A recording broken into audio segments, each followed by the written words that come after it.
Voilà une décision qui devrait apaiser les débats. La mairie de Paris renonce à imposer une redevance sur le chantier de la cathédrale Notre-Dame de Paris, soit un manque à gagner d'une vingtaine de millions d'euros. Les dons serviront donc uniquement à la poursuite du chantier, avec un joyau qui est en train d'être ressuscité.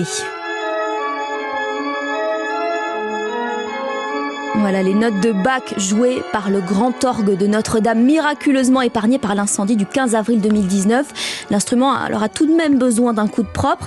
Notre correspondant Benjamin Peter s'est rendu à la manufacture languedocienne dans l'Hérault, l'une des 3 entreprises missionnées pour cette restauration. Reportage.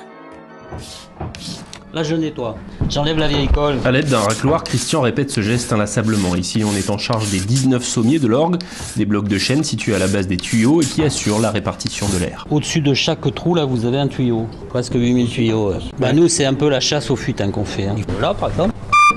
Là, tout va bien, là. L'instrument n'a pas été abîmé par l'incendie, mais il a fallu le démonter pour enlever les poussières de plomb. L'occasion pour Charles, le patron de la manufacture, de lui offrir une petite révision. L'usure, la peau, les cols qui se craquaient, ça vient pas de l'incendie, quoi, voilà. Ça vient du temps. Comme il fallait les démonter de toute façon pour arriver à dépolluer tout ça, ça aurait été bête de les remettre dans l'état, quoi, voilà. Brice travaille ici depuis 40 ans. Rénover le plus grand orgue de France, c'est un peu l'aboutissement de sa carrière. Ça sera le point d'orgue et j'ai décidé de prendre ma retraite le jour où les cloches de Notre-Dame sonneront. C'est quand même une pièce exceptionnelle. Quand on a fini la journée de travail, on s'est dit qu'on a quand même de la chance.